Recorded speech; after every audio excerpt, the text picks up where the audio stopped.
Hi friends, sorry for long I was not there because I was busy.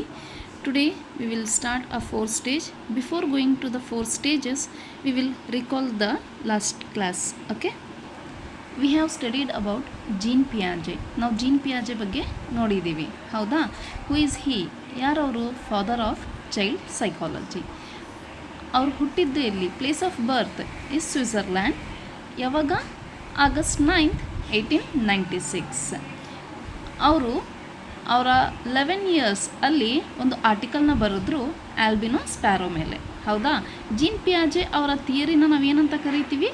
Cognitive development in children.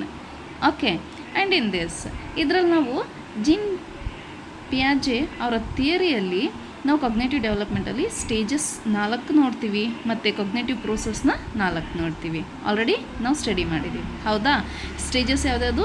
Sensory motor stage, pre operational stage, concrete operational stage, formal operational stage, and the schema, equilibrium, assimilation and accommodation. These are the cognitive process. ಇದೆಲ್ಲ ನೋಡಿದ್ವಿ ಹೌದಲ್ವಾ. Just recall ಮಾಡ್ಕೊಳ್ರಿ. ಯಾರ್ಯಾರು ನನ್ನ video ಹೊಸದಾಗಿ ನೋಡ್ತಿದ್ದೀರಾ, ನನ್ನ previous ವಿಡಿಯೋನ ಒಂದು ಸತಿ ನೋಡ್ಕೊಂಡು ಆಮೇಲೆ ಸೆಕೆಂಡ್ ವಿಡಿಯೋಗೆ ಪಾಸ್ಔಟ್ ಆಗ್ರಿ. ಆವಾಗ ನಿಮಗೆ ಈಸಿಯಾಗಿ ಅರ್ಥ ಆಗುತ್ತೆ. Okay, those are new to my video, just watch my previous video and you can continue this video. ನಾವು ಇದನ್ನು ನೋಡಿದ್ವಿ ಏನು, ಜೀನ್ ಪಿಯಾಜೆ ಅವ್ರು ಫೋಕಸ್ ಮಾಡಿದ್ದು ಯಾವುದ್ರ ಮೇಲೆ? ಹೆರಿಡಿಟಿ ಮೇಲೆ. ಯಾವುದನ್ನ ಇಗ್ನೋರ್ ಮಾಡಿದ್ರು? ಸೊಸೈಟಿನ. ಮತ್ತು ಅವರು 2 ಕಾನ್ಸೆಪ್ಟನ್ನ ಕೊಟ್ಟಿದ್ದರು ಹೌದಾ. ಯಾವುದ್ಯಾವುದು 2 ಕಾನ್ಸೆಪ್ಟು? ಬಯೋಲಾಜಿಕಲ್ ಮ್ಯಾಚುರೇಷನ್ ಮತ್ತು ಜೆನೆಟಿಕ್ ಎಪಿಸ್ಟೊಮಾಲಜಿ ಹೌದಾ.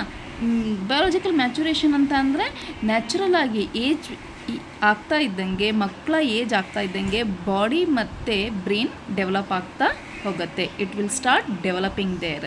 ಮತ್ತು ಜೆನೆಟಿಕ್ ಎಪಿಸ್ಟೊಮಾಲಜಿಯಲ್ಲಿ origin of the knowledge origin ಆಗುತ್ತೆ. ಅವರ ಥಿಂಕಿಂಗು ಚೇಂಜ್ ಆಗ್ತಾ ಹೋಗುತ್ತೆ ಓವರ್ ಟೈಮ್. ಮತ್ತು ಇಲ್ಲಿ ಕನ್ಫ್ಯೂಸ್ ಆಗಿಬಿಡ್ರಿ, ನಾನು ಲಾಸ್ಟ್ ಟೈಮು ಹೇಳಿದ್ದೆ ಏನು, ಜೆನೆಟಿಕ್ ಎಪಿಸ್ಟೊಮಾಲಜಿ ಜೆನೆಟಿಕ್ ಅಂತ ಇರೋದ್ರಿಂದ ಇದು not from the gene. Here genetic in the sense it means that it's a development. Okay, child develops or improves is knowledge by physical world. ಇದನ್ನು ಹೇಳಿದ್ದೆ ಹೌದಾ. ಎಕ್ಸ್ಪೀರಿಯನ್ಸ್ ಮಾಡ್ತಾ ಚೈಲ್ಡು ಡೆವಲಪ್ ಆಗ್ತಾ ಹೋಗುತ್ತೆ. ಎಲ್ಲಿ ಎಕ್ಸ್ಪೀರಿಯನ್ಸ್ ಮಾಡುತ್ತೆ? ಫಿಸಿಕಲ್ ವರ್ಲ್ಡಲ್ಲಿ. ಮತ್ತು ಇನ್ನೊಂದು ಹೇಳಿದ್ರು ಏನು ಅಂತ ಅಂದರೆ, ಮಕ್ಕಳು ಒಂದು ಲಿಟಲ್ ಸೈಂಟಿಸ್ಟ್. ಎಕ್ಸ್ಪೀರಿಯನ್ಸ್ ಮಾಡ್ತಾನೆ. ನಾನೊಂದು ಎಕ್ಸಾಂಪಲ್ ಕೂಡ ಕೊಟ್ಟಿದ್ದೆ ಏನು, ತಾಯಿ ಒಂದು ಮಗುನ ಹೇಳುತ್ತೆ ಏನು, ಪಾತ್ರೆ ಬಿಸಿ ಇದೆ ಮುಟ್ಟಬೇಡ ಅಂತ. ಆದರೂ ಕೂಡ ಮಗು ಏನು ಮಾಡುತ್ತೆ? ಅದರ ಮುಟ್ಟತ್ತೆ. When it will experience the hotness of the vessel, then it only it realise, isn't it? That is we called as child as a little scientist. ಸ್ಕೀಮದ ಬಗ್ಗೆ ಹೇಳಿದ್ದೆ ಹೌದಾ. ಏನು ಸ್ಕೀಮಾ ಅಂತ ಅಂದರೆ ನಾಲೆಡ್ಜ್, ಬ್ಲಾಕ್ಸ್ ಆಫ್ ಇನ್ಫಾರ್ಮೇಷನ್. ತುಂಬ ಇನ್ಫಾರ್ಮೇಷನ್ನ ನಮಗೆ ನಾವು ಗೇನ್ ಮಾಡ್ತೀವಿ.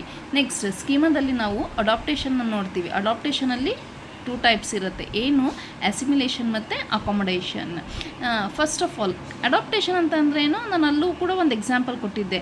Your adapted based on the situation, isn't it? I gave you the example of ಕೊರೋನಾದ ಬಗ್ಗೆ ನಾನು ಎಕ್ಸಾಂಪಲ್ ಕೊಟ್ಟಿದ್ದೆ. ಕೊರೋನಾ ಟೈಮಲ್ಲಿ ನಾವೇನು ಮಾಡಿದ್ವಿ?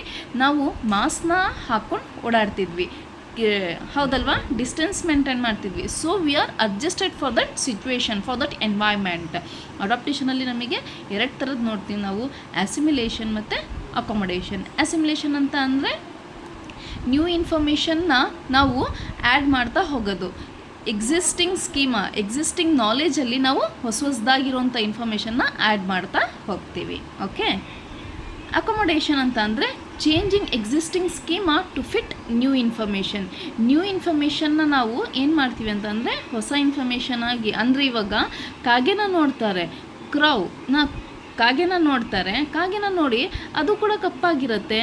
ಮತ್ತು ಕೋಗಿಲೆ ಅಂತ ಹೇಳ್ತೀವಲ್ವ, ಅದು ಕೂಡ ಕಪ್ಪಾಗಿರುತ್ತೆ. ಅಲ್ಲಿ ನಾವು ಡಿಫ್ರೆನ್ಸ್ನ ಮಕ್ಕಳಿಗೆ ನಾವು ಹೇಳ್ತಾ ಹೋಗ್ತೀವಿ. ಆವಾಗ ಮಕ್ಕಳು ಕೂಡ ಈ ಎಕ್ಸಿಸ್ಟಿಂಗ್ ಕಾಗೆ ಆಲ್ರೆಡಿ ಅವ್ರ ಮೈಂಡಲ್ಲಿ ಫಿಕ್ಸ್ ಆಗಿರುತ್ತೆ. ಅವರಲ್ಲಿ ಡಿಫ್ರೆನ್ಸ್ನ ಫೈಂಡ್ ಔಟ್ ಮಾಡ್ತಾರೆ. ಓ ದಿಸ್ ಇಸ್ ಇದು ಕೋಗಿಲೆ, ಇದು ಕಾಗೆ ಅಂತ ಐಡೆಂಟಿಫೈ ಮಾಡುತ್ತೆ. ಐ ಹೋಪ್ ಈ ಲಾಸ್ಟ್ ಮಾಡಿದ ಕ್ಲಾಸು ನಿಮಗೆ ಗೊತ್ತಾಗಿದೆ ಅಂತ ಅಂದ್ಬಿಟ್ಟು next will move for the today's session. Okay, 4 stages. First, sensory motor stage, that is from 0 to 2 years. Pre-operational stage 2 to 7 years. Concrete operational stage 7 to 11 years. Formal operational stage 11 to 16 years. ಇದನ್ನು ನೀವು ನೆನ್ಪಿಟ್ಕೊಳ್ಳೇಬೇಕು. Okay, this is very important. ಇದು ತುಂಬ important. Sensory motor stage, ಅದ್ರದ್ದು sensory motor stage ಅನ್ನೋದೇ ನಮಗೆ ಹೇಳ್ತಾ ಇದೆ. ಸೆನ್ಸರ್ಸ್ನ ಅಂದರೆ ಸೆನ್ಸ್ ಆರ್ಗನ್ಸ್ನ ಯೂಸ್ ಮಾಡ್ಕೊಂಡು ವರ್ಕೌಟ್ ಮಾಡೋದು. ಓಕೆ, ಏನು ಈ ಸ್ಟೇಜಲ್ಲಿ, in this stage child to communicate they will use through eyes, ears, nose etcetera. Child starts, ಮಕ್ಕಳು ಏನು ಮಾಡ್ತಾರೆ ಕಮ್ಯುನಿಕೇಟ್ ಮಾಡೋಕ್ಕೆ ಅವರ ಕಣ್ಣು, ಕಿವಿ ಮತ್ತು ಮೂಗು ಎಕ್ಸೆಟ್ರಾ ಈ ಎಲ್ಲ ಸೆನ್ಸ್ ಆರ್ಗನ್ಸ್ನ ಅವರು ಏನು ಮಾಡ್ತಾರೆ ಯೂಸ್ ಮಾಡ್ಕೊಳ್ತವೆ ಕಮ್ಯುನಿಕೇಟ್ ಮಾಡೋಕ್ಕೆ. ಹೌದಲ್ವಾ? ಈ ಸ್ಟೇಜಲ್ಲಿ at this stage child develops on object performances.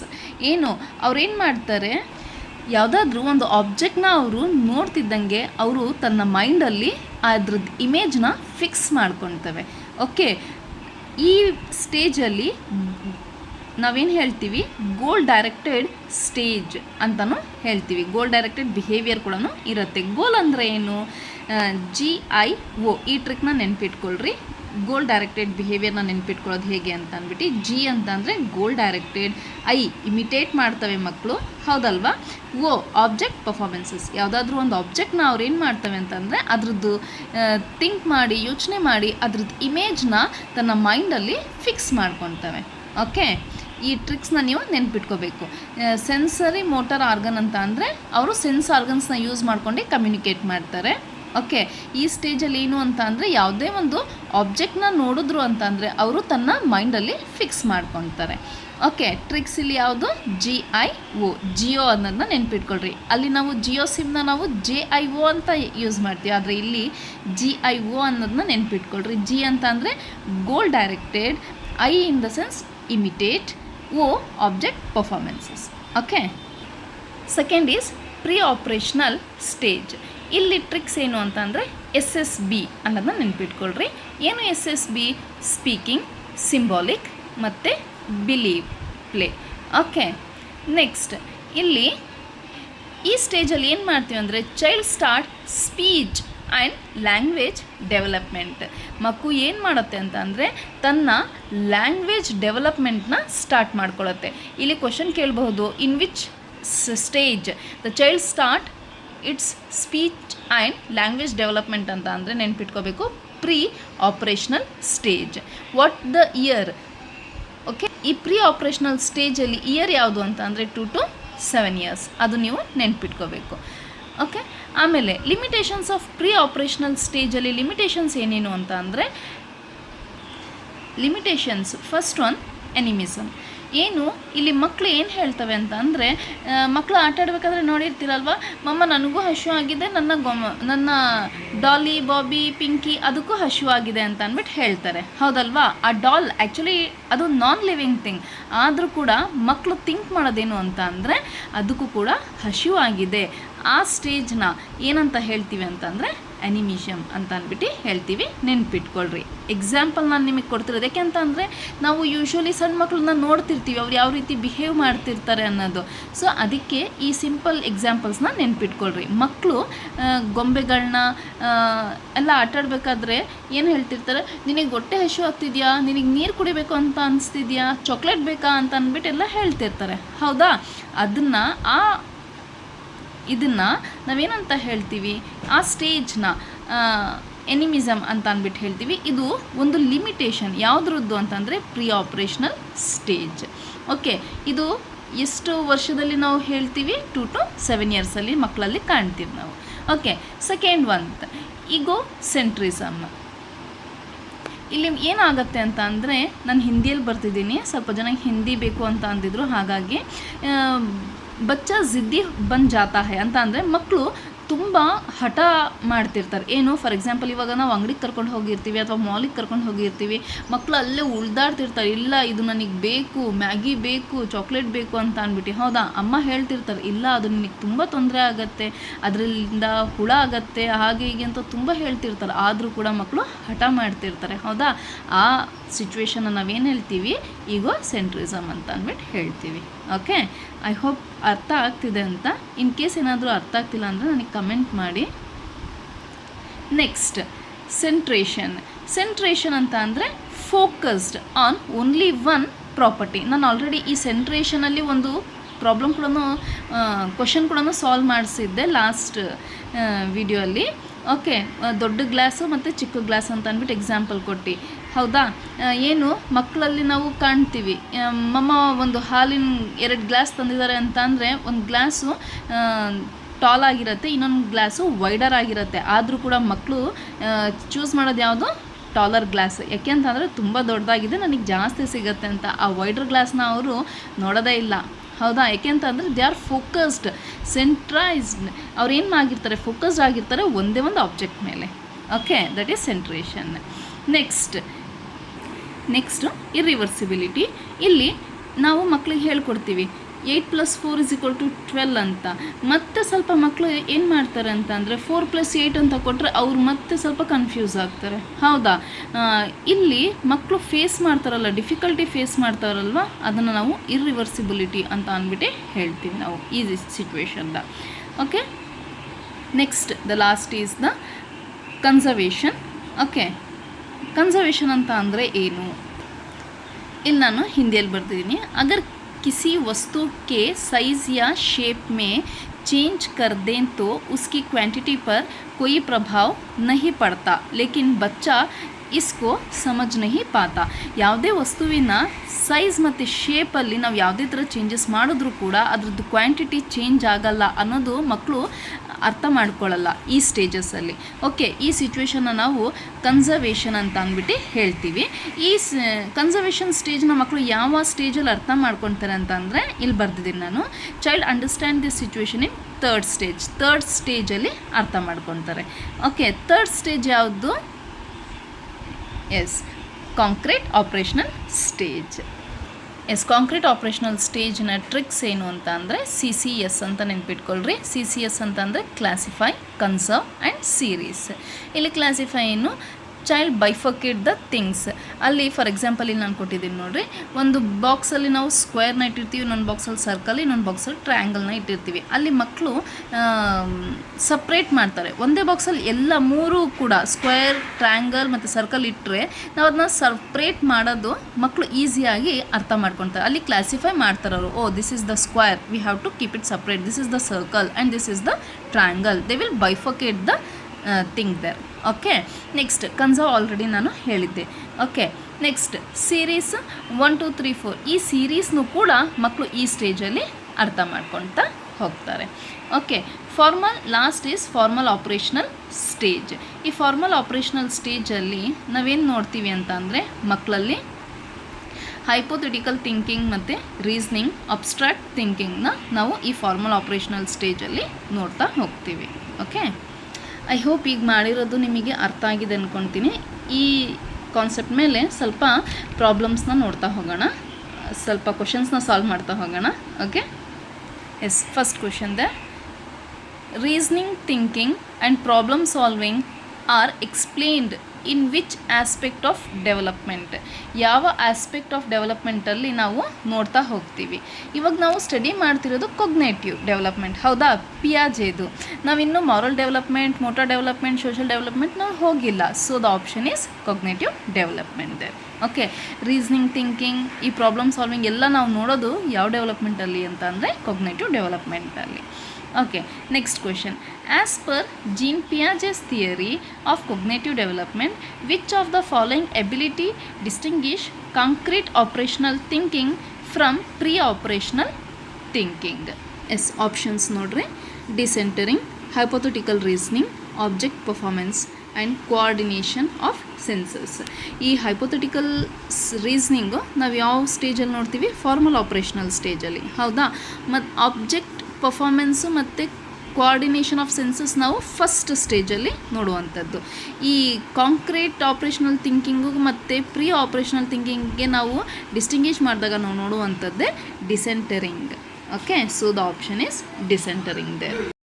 Question: after getting out in the game due to the rope getting stuck in her leg while jumping, Aru says that rope deliberately got her out. At what stage of Jean Piaget's theory of cognitive development do children reason like this?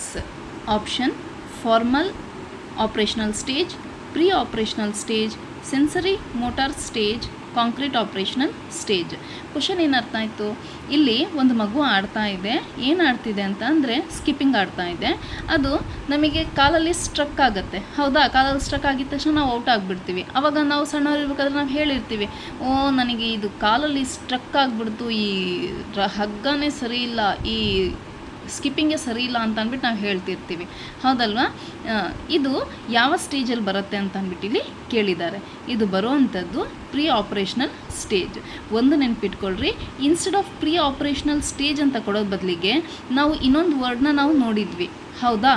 ಏನು ಅದು ಅಂದರೆ, ನಾನು ಹೇಳಿದ್ದೆ ನಿಮಗೆ, ಮಗು ಹೇಳುತ್ತೆ ಡಾಲಿಗೂ ಹಂಗ್ರಿ ಆಗಿದೆ ಹಾಗೆ ಹೀಗೆ ಅಂತ ಅಂದ್ಬಿಟ್ಟು, ಹೌದಲ್ವಾ? ಅದು ಯಾವ ಸ್ಟೇಜಲ್ಲಿ ಬರುತ್ತೆ, ಅದು ಯಾವ ಸಿಚುವೇಶನ್ನ ನಾವು, ಆ ಸಿಚುವೇಶನ್ನ ನಾವು ಏನಂತ ಹೇಳ್ತೀವಿ ಅನ್ನೋದನ್ನ ನೆನ್ಪಿಟ್ಕೋಬೇಕು. ಆ ಸಿಚುವೇಶನ್ನ ನಾವೇನಂತ ಹೇಳ್ತೀವಿ? ಎಸ್, ಅಫ್ಕೋರ್ಸ್ ದಟ್ ಈಸ್ ಎನಿಮಿಸಮ್ ಅನ್ನೋದನ್ನ ನಾವು ಹೇಳ್ತೀವಿ. ಈ 4 ಆಪ್ಷನಲ್ಲಿ ಎಲ್ಲೋ ಒಂದು ಕಡೆ ನಿಮಗೆ ಈ ಪ್ರೀ ಆಪ್ರೇಷನಲ್ ಸ್ಟೇಜ್ನ ಬಿಟ್ಟು ಎನಿಮಿಸಮ್ ಅಂತ ಕೊಟ್ಟಿದ್ರೆ ನೀವು ಅದಕ್ಕೆ ಟಿಕ್ ಮಾಡಬೇಕಾಗತ್ತೆ. ಸೊ ಓಕೆ, ಕರೆಕ್ಟಾಗಿ ನೆನ್ಪಿಟ್ಕೊಳ್ರಿ. Next move on to the next question. As per Jean Piaget's idea on language and thought, which of the following statement is true? ಇಲ್ಲಿ ಜೀನ್ ಪಿಯಾಜೆ ಅವ್ರು ಏನು ಹೇಳ್ತಾರೆ, ಲ್ಯಾಂಗ್ವೇಜ್ ಮತ್ತು ಥಾಟ್ ಬಗ್ಗೆ. Thought determines language, language determines thought, language and thought are initiate proportion, language and thought are independence process. ಇಲ್ಲಿ Jean ಪಿಯಾಜೆ ಅವ್ರು ಏನು ಹೇಳ್ತಾರೆ, ಥಾಟ್ ಫಸ್ಟ್ ಬರುತ್ತಾ ಅಥವಾ ಲ್ಯಾಂಗ್ವೇಜ್ ಫಸ್ಟ್ ಬರುತ್ತಾ, ಅಥವಾ ಲ್ಯಾಂಗ್ವೇಜ್ ಬಂದು ಆದಮೇಲೆ ಥಾಟ್ ಬರುತ್ತಾ ಅನ್ನೋದನ್ನ ಇಲ್ಲಿ ಕೇಳ್ತಾ ಇದ್ದಾರೆ. ಇಲ್ಲಿ ಜೀನ್ ಪಿಯಾಜೆ ಅವ್ರು ಏನು ಹೇಳ್ತಾರೆ ಅಂತಂದರೆ, ಅವರ ಕಾಗ್ನಿಟಿವ್ ಥಿಯರಿಯಲ್ಲಿ ಮಕ್ಕಳು ಫಸ್ಟು ಯೋಚನೆ ಮಾಡ್ತಾರೆ, ಆಮೇಲೆ ಲ್ಯಾಂಗ್ವೇಜ್ನ ಡೆಲಿವರ್ ಮಾಡ್ತಾರೆ. Okay, so the option is thought determines language. Okay, ಕೆಳಗಡೆ ನಾನಿಲ್ಲಿ ವರ್ಡ್ ಕೂಡ ಬರೆದಿದ್ದೀನಿ. Children first develop cognitive structure, that is thinking, and then language develops to express those thoughts. Okay, I hope ಇದು ಅರ್ಥ ಆಗಿದೆ. ಇನ್ ದ ನೆಕ್ಸ್ಟ್ ವಿಡಿಯೋಲಿ ನಾವು ವೈಗಾಟ್ಸ್ಕಿದು ಥಿಯರಿನ explain ಮಾಡ್ತೀನಿ. ಓಕೆ, ಇದ್ರಲ್ಲಿ ನಿಮಗೆ ಏನಾದರೂ ಡೌಟ್ಸ್ ಇತ್ತು ಅಂತಂದರೆ ನನಗೆ ಕಮೆಂಟ್ ಮಾಡಿರಿ. Thank you. ಯಾರ್ಯಾರು ನನ್ನ ವಿಡಿಯೋನ ಫಸ್ಟ್ ಟೈಮ್ ನೋಡ್ತಿದ್ದೀರೋ ವಿಡಿಯೋನ ಶೇರ್ ಮಾಡಿರಿ, ಲೈಕ್ ಮಾಡಿರಿ ಮತ್ತು ಸಬ್ಸ್ಕ್ರೈಬ್ ಮಾಡಿಕೊಳ್ಳ್ರಿ. Thank you so much.